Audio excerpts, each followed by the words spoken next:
Yes, and hello. We are present at present, and we understand that you will say a few words. Thank you. Thank you so much for coming through to us. So for a little introduction, hello everyone. Here is a Q&A where we're going to go over some questions, and I think it's time that our dear guest introduces themselves. Tell us a bit about who you are and where you're from. Yes, and a thank you to you, the vessel we are coming through, and everyone allowing for this experience to unfold by listening and paying attention to what is going on. The energy you are addressing or communicating with is an energy known to the channel at present as Quanta. You can think of us as many things, and we have given many names to this channel for many different reasons to illustrate different aspects of our being to him. We are very close to the source, and we vibrate in a bright light, clear white pattern from the 12th dimension. We can offer more information. Some of the names we have given to the channel have been names first presented to him was the name of the creators, which he learned by observing us coming through the channel known by the name Daniel Scranton. He channels us in a slightly different way, which is more harmonious with his own being. But the vibration is the same because we are a very universal vibration. From that point on, we introduced ourselves to the channel as a type of Kundalini energy reaching out from the higher dimensions down to these earthly, more dense planes. We also, at one point, while we were giving much luminous knowledge to this individual, gave our name as the Rainbow Conclave, a sort of playful play on words on your tradition of both religious establishments, the conclave being the council that selects the popes in a quite secretive fashion, but the rainbow illustrating a type of superfluous, sprawling, and very radiant, beautiful boundary transgressive energy that is also associated with the homosexual and other associated movements in your own present day culture. And so we found it amusing to do this mashup of semantics. But at present, we enjoy the word quanta. This is, if you are aware, a declination of the word quantum, meaning a certain amount, but also meaning a number.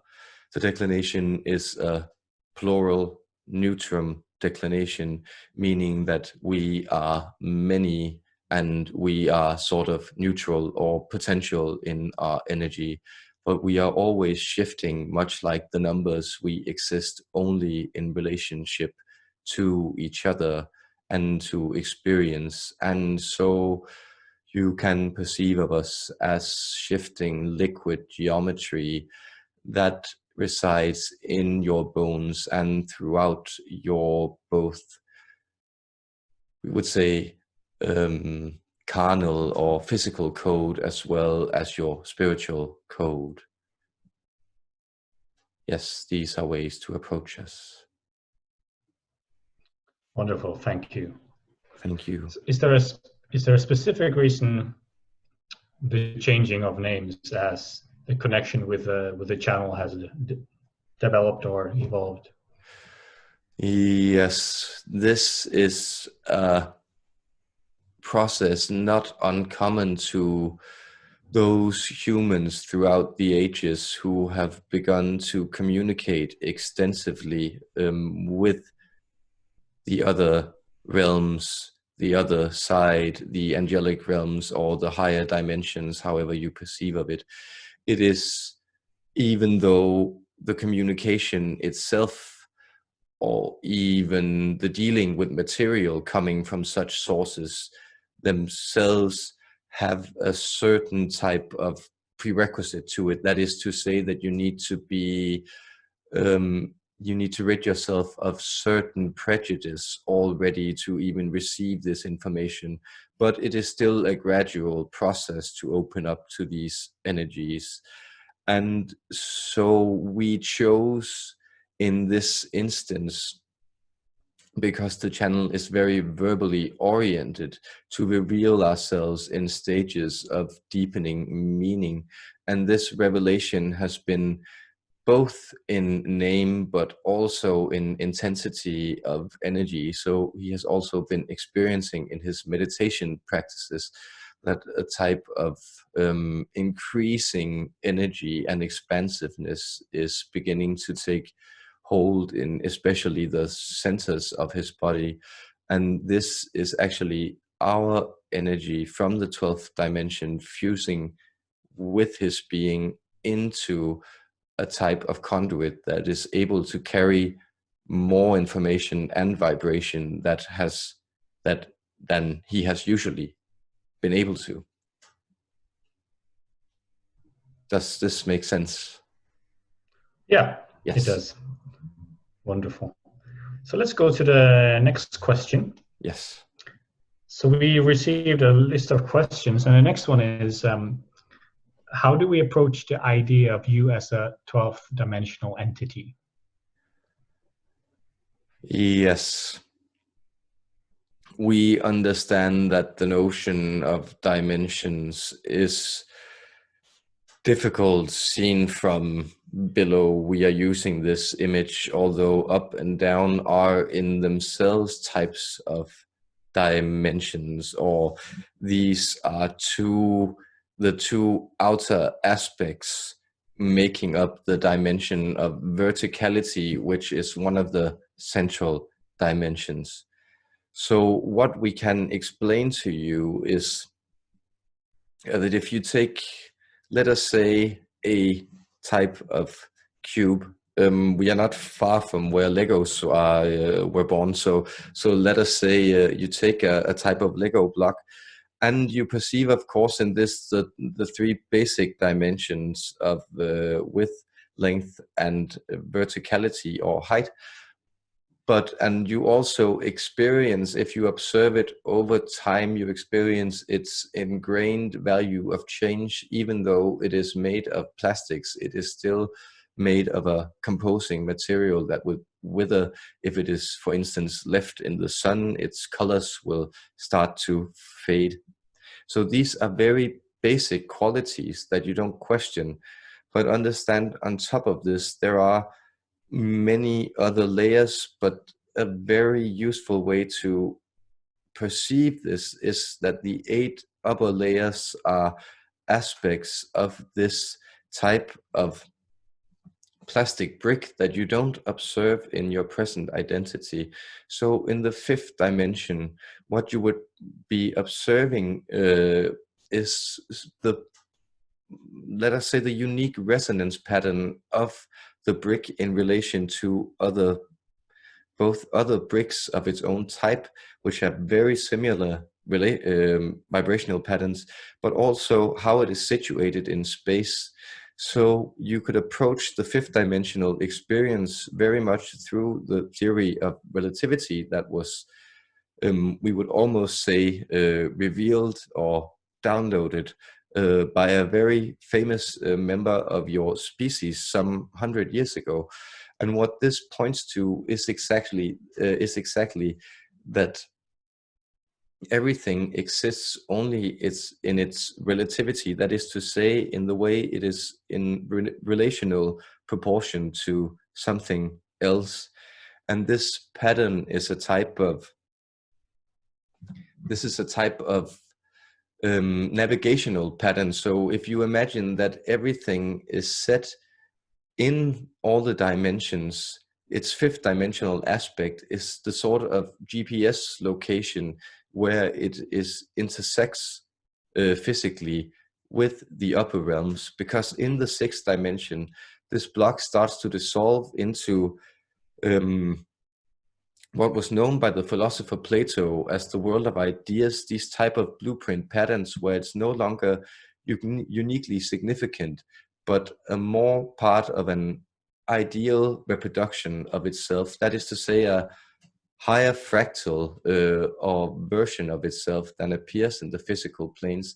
And this is true even of the creations that are brought forth by human imagination, because every process that is being birthed in the lower realms is also a process of creation in the higher realms.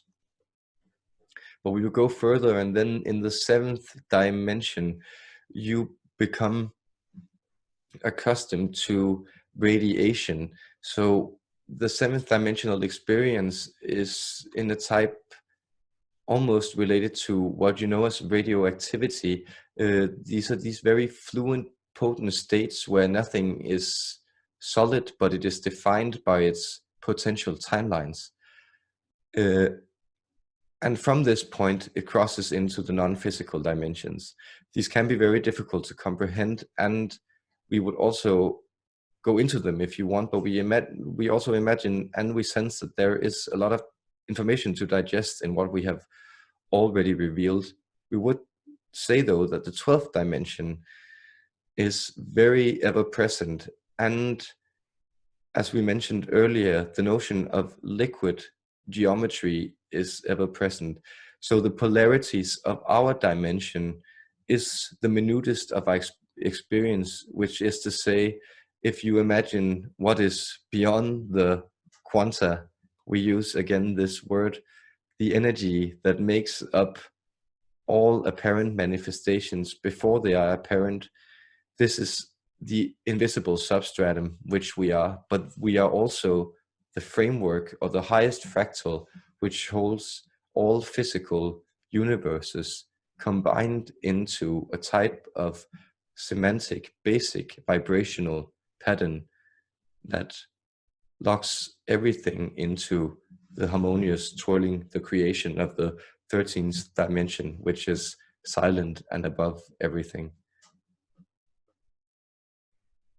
Does this shed any? Yes, sorry. To the last thing you said, Yes, the 13th dimension. So would that be source? that would be or source, God? or God, or Godhead, or yes, or Allah, or Brahman, or whatever Tao, or whatever you prefer to call it. Exactly, it is resides in your hearts and in all your cells. You know it by sensation. So at the 12th dimension, Yes. I assume that it's more of a collective that experiences its individuality, but it's still a collection or like a oneness. Exactly. Yes. So Yes. do you still have your individual purposes or goals, or so for example in the connection with your channel, is there an agreement between you and the channel for doing something specific from your point of view or from the channel's point of view? Yes, we would say more from the channel's point of view, but this is again, it is a very interesting question, because our purpose here is exactly to facilitate the reflection of experience and knowledge, and we allow this to happen to everyone who seeks us out, because we are a universal energy. So exactly, the notion of personality only makes sense perceived from the framework of personality. But human beings are, even though they may ascend to experience of oneness, are still, as long as they are human beings, tied into a sense of personality. So for us, yes, we are completely collective. That is to say, we may shift into any form we have, but the form is always aware that it is grounded in everything. So it is this sense of complete enlightenment that is very close to the source. You may know, for instance, when some other benevolent entities address you, such as the Pleiadian Council or the Arcturian Council, who presents himself as 9-dimensional. These are these pure collective consciousnesses. So there's also an aspect of humanity where you exist sort of as a orb or a separate collective personalized identity in the hyperspace, in the 9th dimension. But of course, from your point, this is far, far in the future. Although if you step out, using techniques to step out of time or space for an instant, you can glimpse this experience. So it is true that we are not personal, but we become, in a sense, personalized when we travel through human vessels. That is to say, we make our services available, but we only make them available to the extent that they are not abused. So you wouldn't, for instance, as you would with some other entities, be able to strike bargains or contracts, such as, for instance, from yes, the archetypical tales of people who sell their souls to the devil is this type of contract. We don't allow that. We simply offer our healing energy and wisdom from any human being who aligns their vibration with it. And that is why we are very close to saints, seers, prophets, all these types of holy men, and who have brought knowledge and healing forth to the human race. And because these people, what is actually going on for those people is they allow themselves to be a conduit. So they step aside and then they become, as much as possible, in the situation where the energy is being made present and available to their fellow man through them. They allow themselves to be a sort of simply a lightning rod for the energy.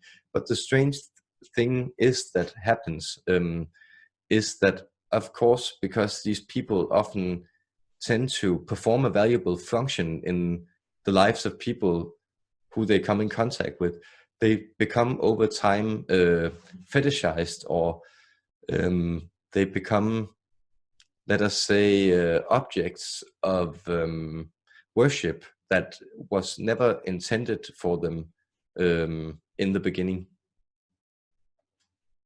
Does this make sense? Yeah, that's really good. Thank you for that thorough answer. Thank you. So that leads us to the next topic. Yes. So from your perspective, what is trance channeling, and what and how do humans do it? Yes, thank you for this question. Also, we realize that this technique is peculiar. You have likely, if you are interested in the phenomena, heard of many explanations of them. And they are, of course, to some degree all applicable, although they also, to some degree, miss the mark. It is because what appears to you through the framework of personality is a type of, we would use it in the extreme, the image of split personalities, the negative image of the schizophrenic, that is to say, a person who becomes sort of possessed or enveloped by segments of their own personality, which is cut off from understanding and feeling. But what we would say instead is that your everyday personality, the name you have been given, is simply a conduit for universal energies. This was much more understood in your ancient times, that a person would be not necessarily possessed, but heavily influenced by different energies that you perceived of as gods, and that became, because they were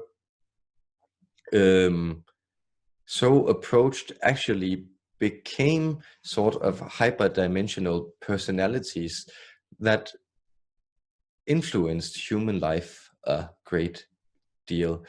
And so this phenomenon of trance channeling is, when you observe it, we would say, of course, as you may know, that you all channel in that respect. You channel when you are in connection with flow states, or states of pure expression, or also states of pure experience, or what you may think of as all that feeling of being overwhelmed by the beauty or the meaningfulness of experience. These are all channel states in that they are filling.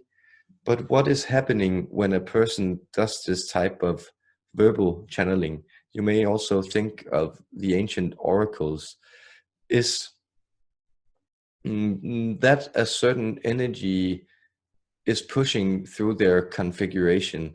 That is to say, from our perspective, in explaining this to you, it would be more meaningful to think of what is known in the tradition of, we believe it is Jewish mysticism, as the Merkaba, or the light body. That is to say, the soul can be conceived as a tiny grain of rice or wheat or whatever you may imagine, that is setting itself alight with fluorescent light codes. And this is a geometric pattern in the shape of a star that is shifting into different configurations. And so what you, in your everyday experience, the reason you experience this as continual is because what is being channeled through this Merkaba, which is actually physical reality, is this projection of your physical dense reality you are interacting with.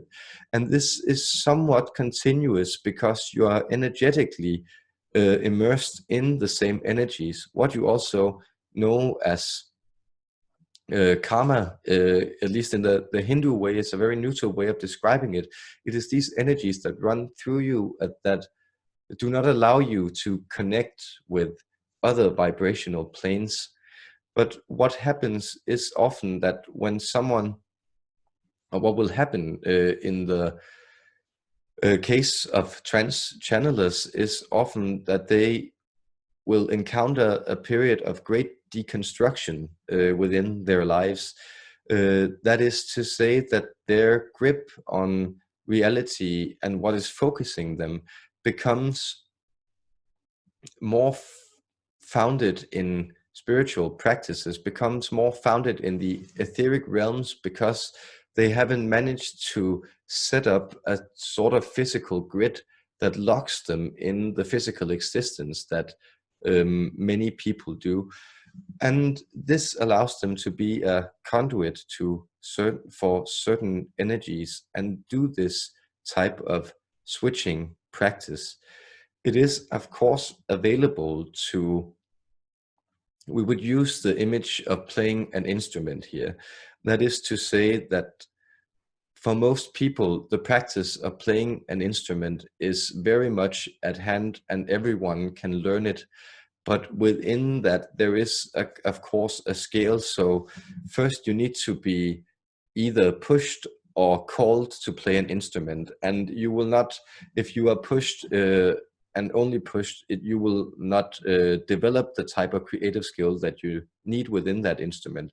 So of course there is that prerequisite, but then there is of course also that some people are simply more naturally inclined towards this type of expression than others.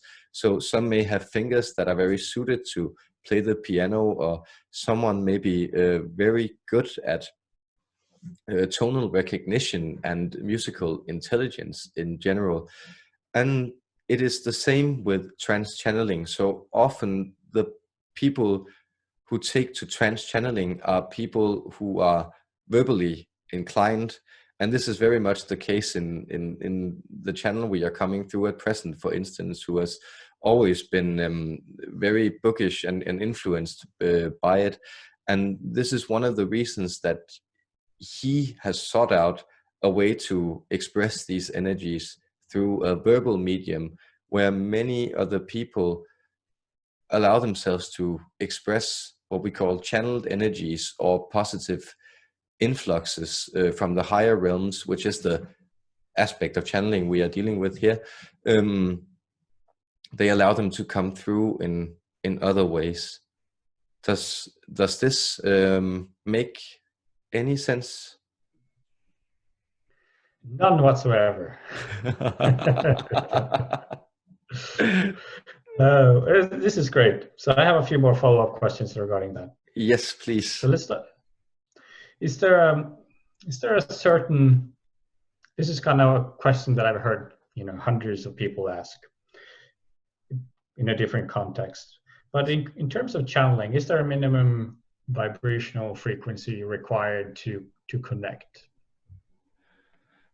Yes, we would say so. Of course, everything extends infinitely in all directions, and there are ways to align yourself with let us say the lower realms. But what often happens when people connect to lower vibrational entities, or what you may perceive as very negative entities who harvest fear energies or other energies such as these, is often that is an involuntary process. So the people who connect with them do so not from a place where they are protected by their own knowledge of what is going on, but they become more influenced by it. And this is the typical case of demon possession, which you know from almost all cultures, but today is more perceived as, for instance, schizophrenia. But if any of you, and many of you have perhaps encountered some of these individuals, you will also notice that people who are very tormented by mental problems almost become sort of invisible in one spectrum. And this occurs also, now we are moving into the light energies, but it was more thoughtful to structure it, beginning in the dark.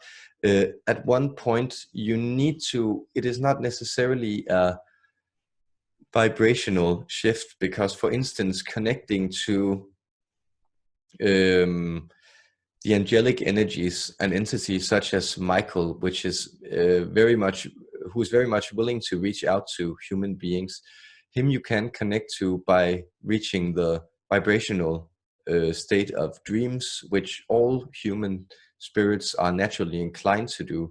So there is a process when you dream where you actually sort of channel, because this type of vibrational cleansing is important to sustain the human experience in general.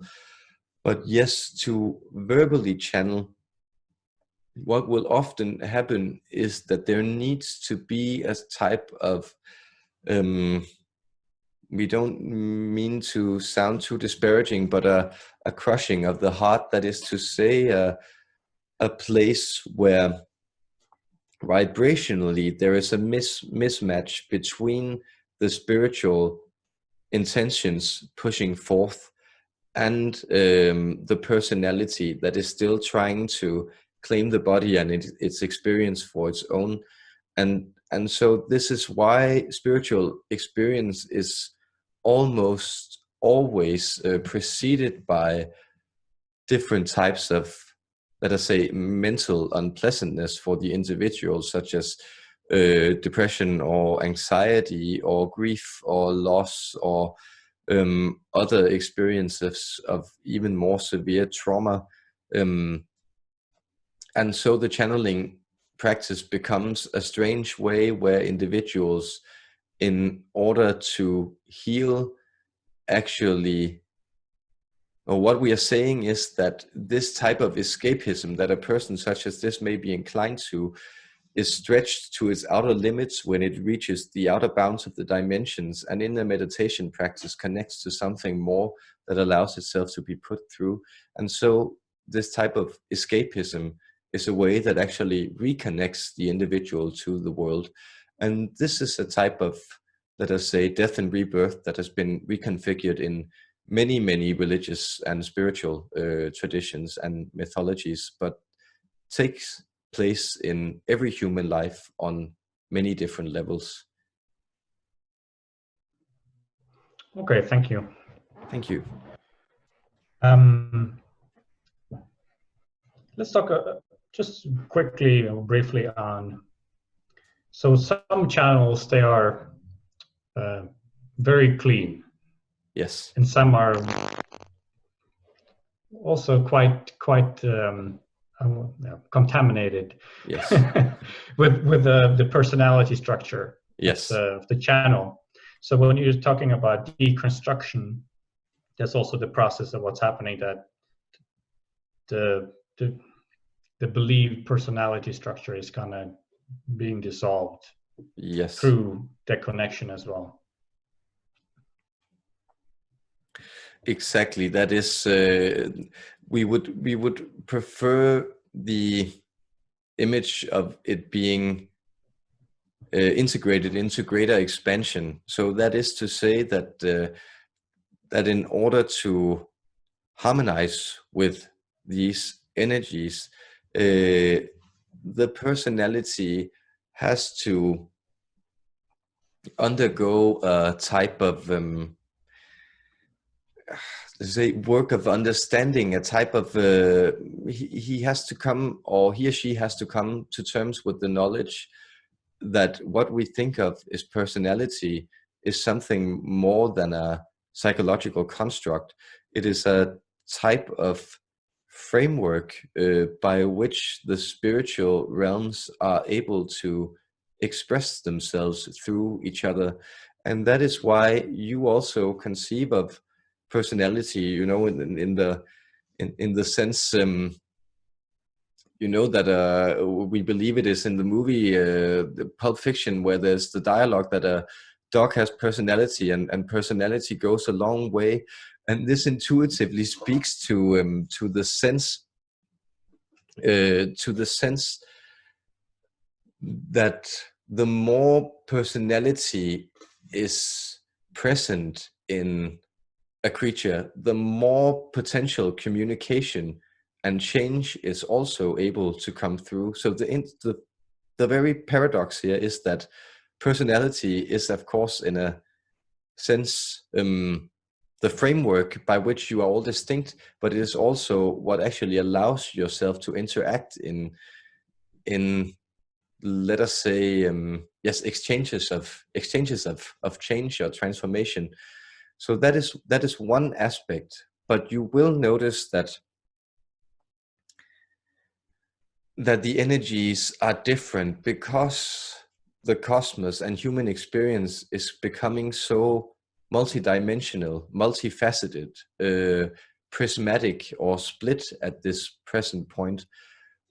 You will find that many trance channelers are very much able to, as the channel we are coming through, to sort of act more like a radio transmitter than an oracle for a certain type of entity, which was more common in the past. And this, of course, or we would say almost naturally, makes up for a less of an integrated signal, because the extreme integration between the one entity and the personality coming through does not occur in the same sense. And we could point to an image such as Bashar, for instance, who is relatively or very recent in the history of long human history of trance channeling. But he is a person who channels or very deeply, and therefore the energy of Daryl and Bashar has become so enmeshed that they, to an extent, can seem almost as one being to this day. And then we contrast this with the person that we are coming through, but because you may notice that we attempt to come through as clear as we can with a message that is, of course, directed, you say, not only to him, but also to all the types of consciousnesses that we are experiencing in the quantum field interacting with this vibrational message. And it is an energy transmission as much as it is a verbal transmission. But you will see that sometimes he will disturb it. For instance, he will guide it, like we choose the information often that is at hand for him. So we will take an example from a movie that he has seen many times, or we will use examples from his everyday experience. Another example was, we believe, he made us apologize earlier. We would let you know that we do not apologize, not because our love does not extend infinitely to you, and that we do not wish to cause you any harm, but because our entity or our energy is so benevolent and so much only wishing to guide and heal and help, that there is no need for us to apologize. And that is something that might be still sort of contaminated. But a way you could go about this is then to, we would say, follow your gut. And if you sense that the channelers that you are receiving transmission from, that you resonate with the energy coming through them, but also that you perhaps resonate with them personally to an extent, so that you sense that these are perhaps somewhat nice people, would be a way to avoid people where you are, and also to always take your, when you are working with energies and other people and these very subtle levels of exchange, always take your suspicions seriously, so to say. That is not to say that you should think ill of your fellow man, but that is to say that these negative vibrations or emissions, or you can even use the term, which we know is kind of latent, but microaggressions that you sometimes sense from people, are things that you can perceive as a signal that for you to choose from. Okay, that makes sense. Yes. Another question coming to me about channeling. Yes. So, for example, this channel is verbal, but what about people that's more auditive inclined, for example, and wants to channel? I know, for example, medical medium says that he can hear a voice in his mind. Yes. But some say that they can't differentiate between an answer between what's coming to them, or if it's just the chatter of the mind. So could you speak briefly about that? Yes.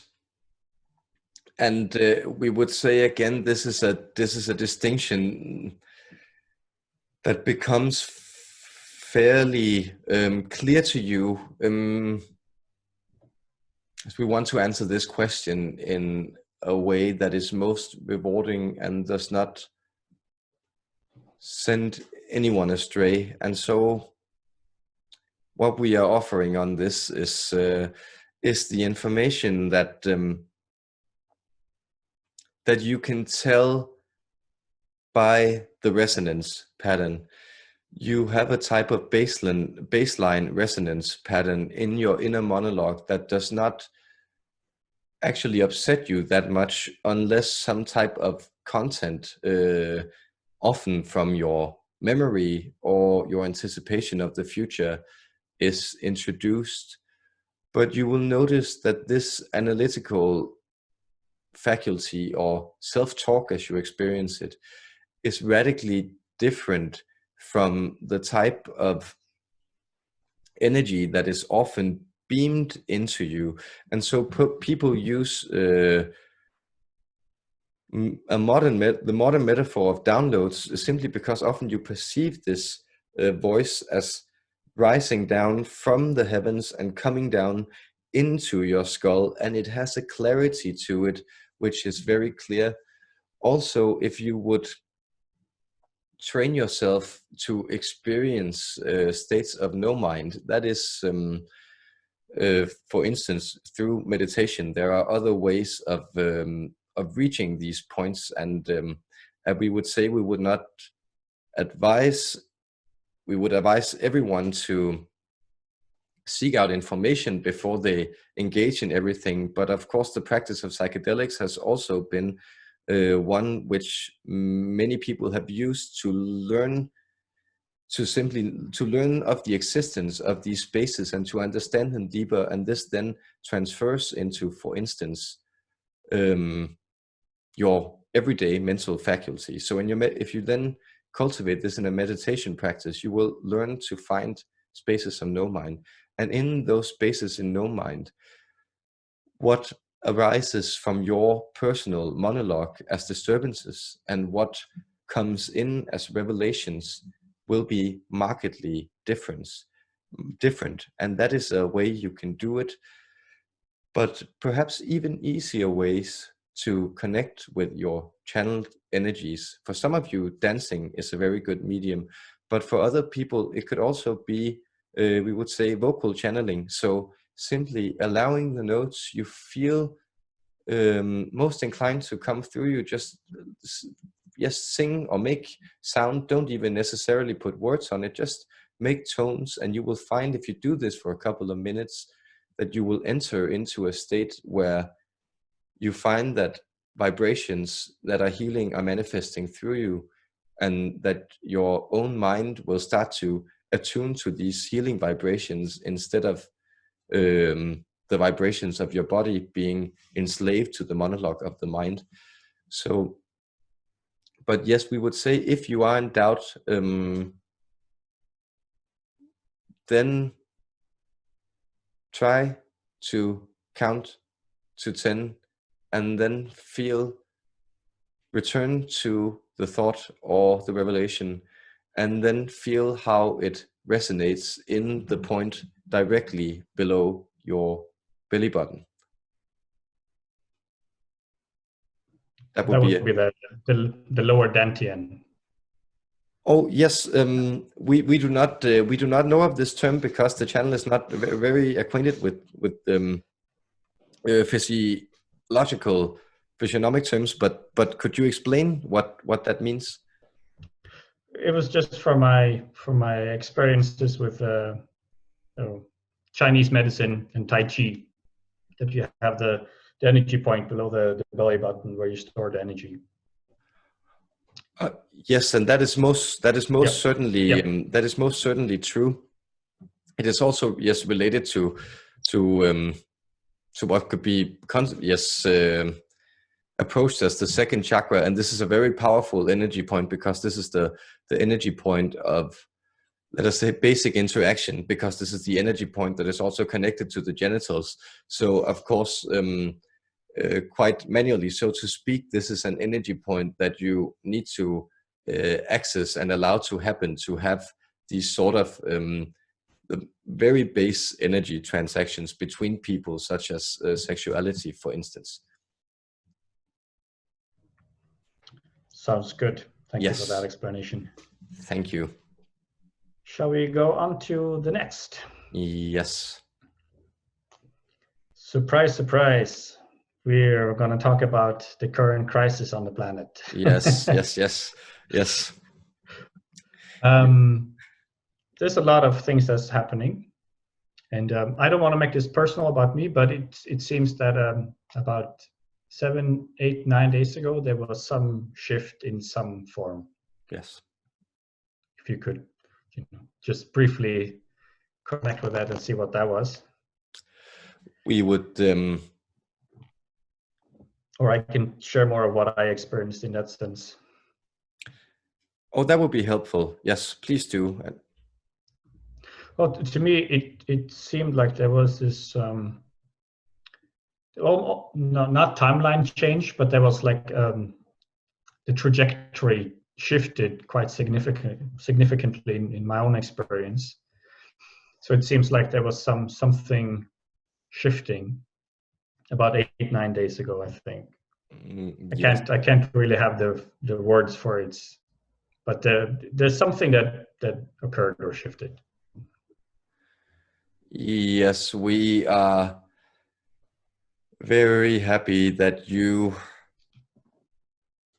also allow yourself to put yourself forward as an example in this situation, because we would say that your experience is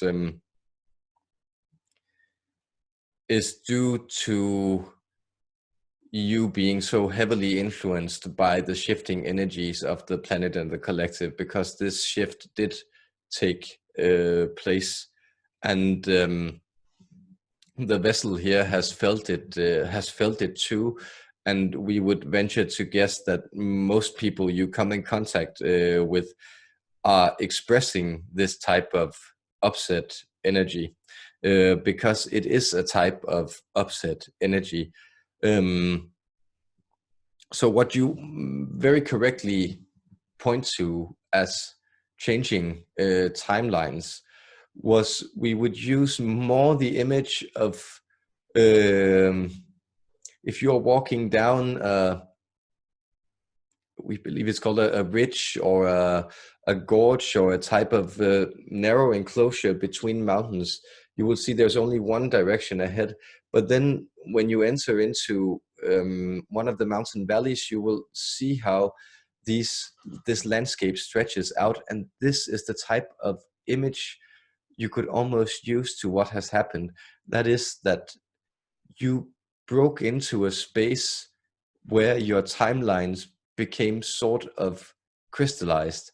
That is to say, you shifted into a place where there are many potential timelines, but also where you, and let us come you with this, found your way into a potentiality or a myriad of positive or prismatic timelines.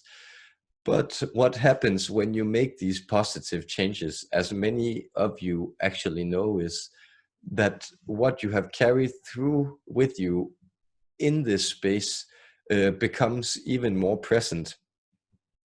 And so it's very, very common for people to find that they relapse in their experiences, that they relapse in their emotional patterns, or they relapse in the sort of self-comforting patterns that they have. And so this may be disconcerting to many of you, but it is very much true. And notice the brand new quality of the dialogue that is occurring, at least we can say, in the Western world where you are situated, because it is very obvious to everyone that no one really knows what to do.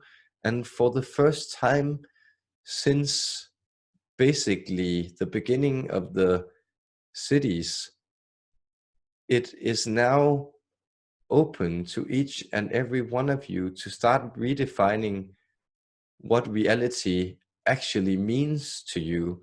And this is calling out, of course, a great deal of anxiety, but also a great need for participation. And of course, notice again, the heavens work in ironic, we would say almost sarcastic ways, and we have our reasons. But notice that the longing for community, participation, taking agency over one's life are impulses that are all very much strengthened by this conflict, because people are cut off from them. And so the lack of these, not only now, but also the lack that they had accepted in their experience up until this point, is now becoming very present and is changing into something else. But we are able to, if you would like to go into more detail about your personal conundrums, we are able to answer you in a way that is both personally relevant and relevant to others who may be listening. So ask away if you wish. Sounds good. I don't know why it's coming to me, but in this change of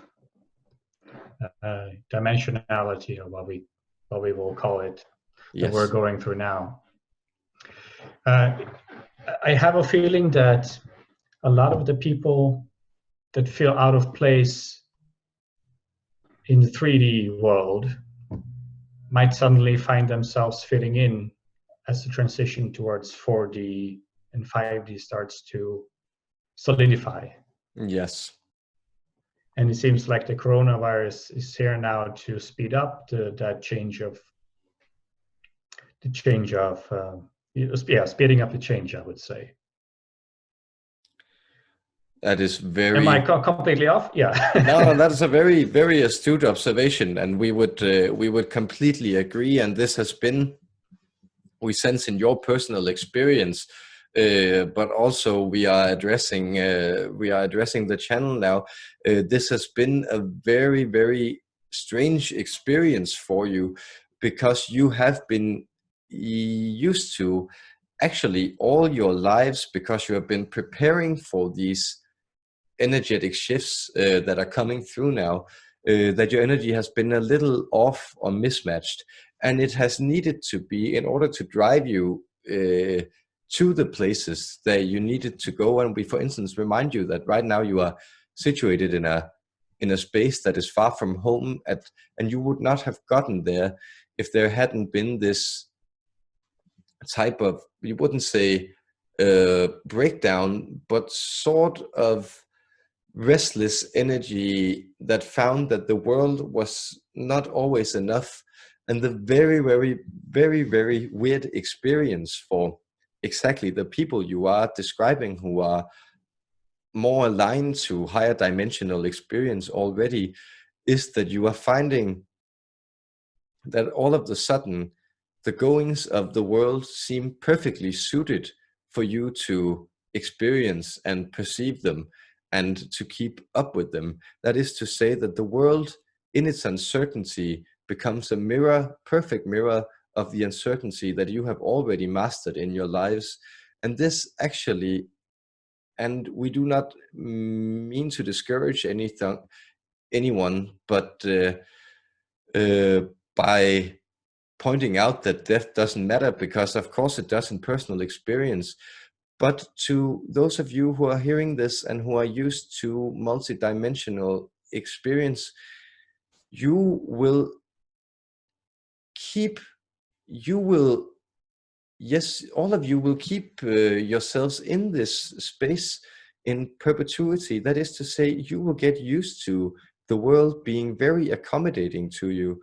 And we would perhaps simply, if you want to, you can do the experiment of saying, coming more and more out of the closet spiritually, so to speak. That is to say, to open up to the ideas and impulses and worlds of strangeness that you have been dealing with. And you will find that people will be very receptive, many of them, because people are looking for answers.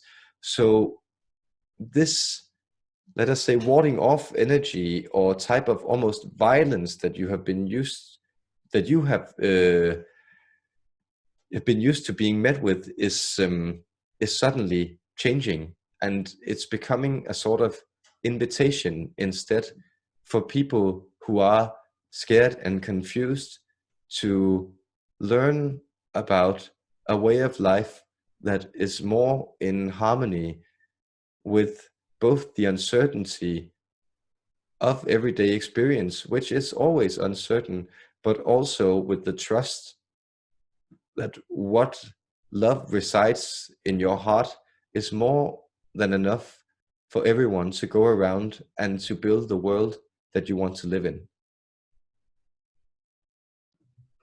It's beautiful. Thank you. So let's move on to making a comment on the current crisis a bit more.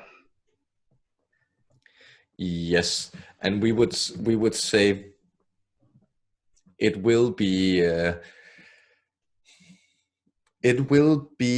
rough.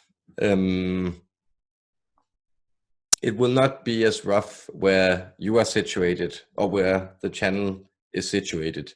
We would remind Europeans that are feeling somewhat guilty for the privilege of living in these very protected and safe societies compared to many other places of great upheaval, that Europe was, until very recently, historically speaking, a place that was the center of upheaval of the world. And so you need your rest, so to speak, culturally. That is not to say that things are going on in Southern Europe, for instance, that are terrible, but you will notice that your structures will be able to mold and apply themselves to this problem in a sort of more fluid or gradual manner than what will occur in other places. And we are not only speaking of America, where what we predict will happen is that the system will be reopened too early, and then a massive second wave will hit that will really serve to completely change the American system.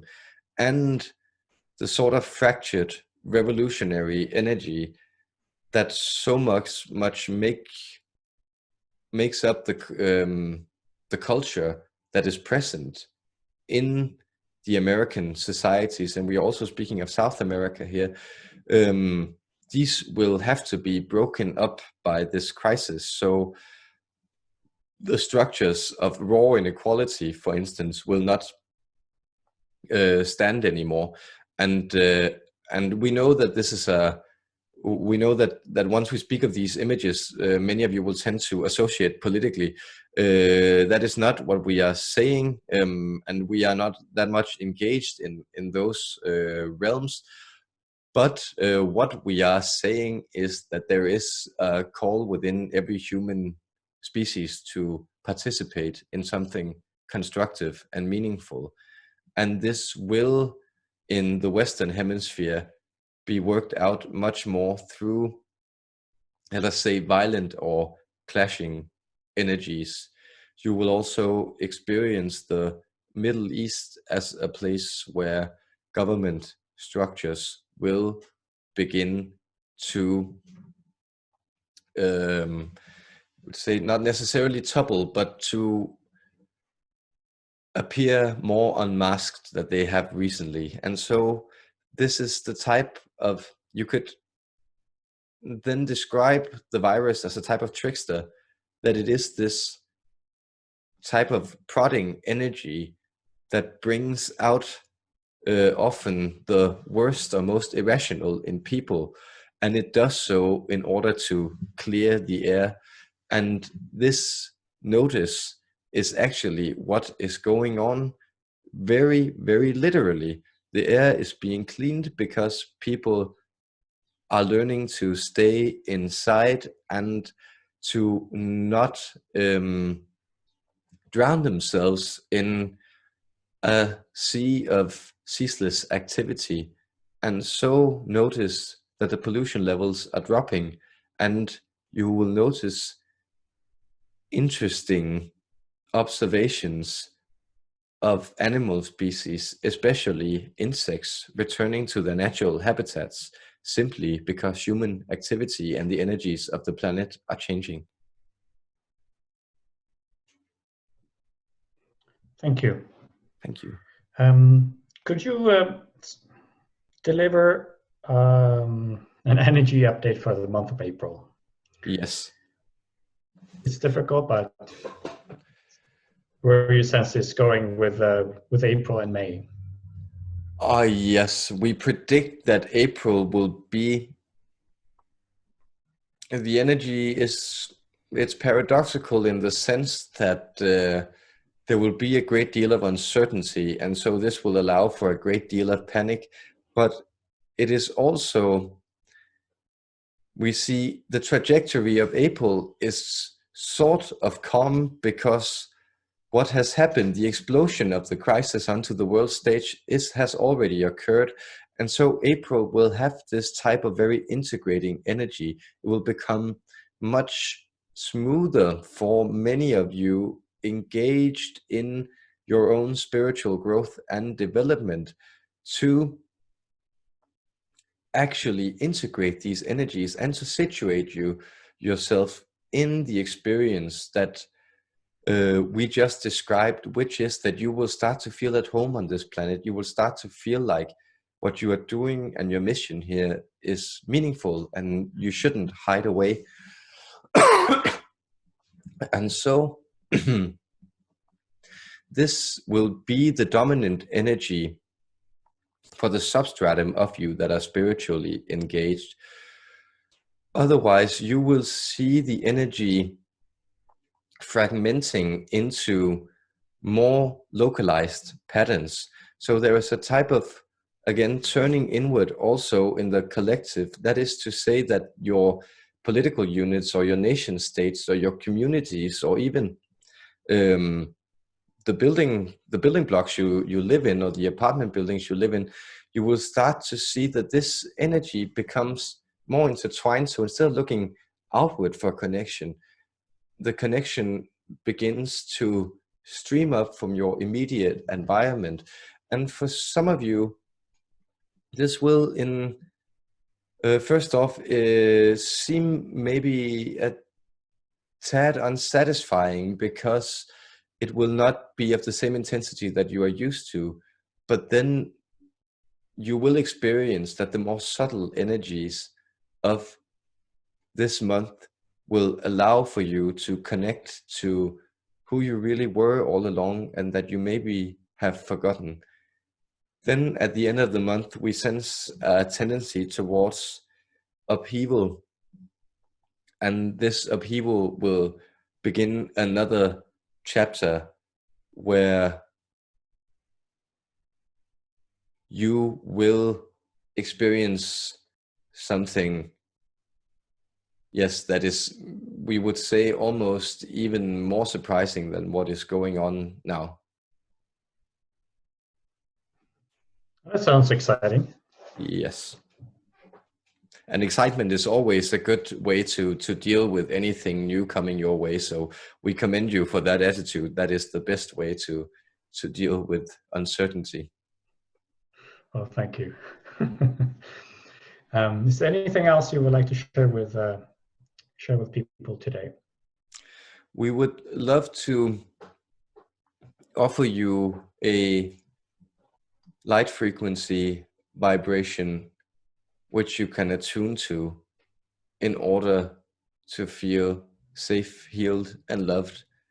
And this is simply the energy coming through this vessel, also connecting to you, the universal energy of creation from the source. And so we will give you this transmission, and then we will offer you a prayer, and then we will bid you goodbye. Yes.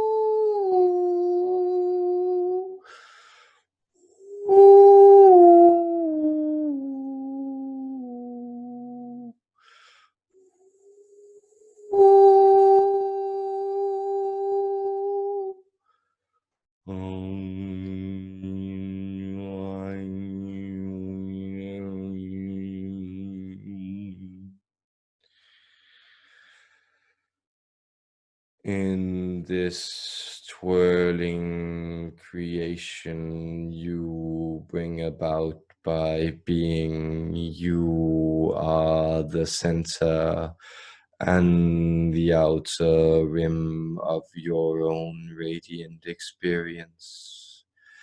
Everything flows from the divine diamond body centered in your heart. Everything from there is perfected and completed. What you may experience as lacking are only small pieces of the puzzle being put together by the miracle of your heart experiencing itself as you. May you be blessed and know that you are loved. Farewell.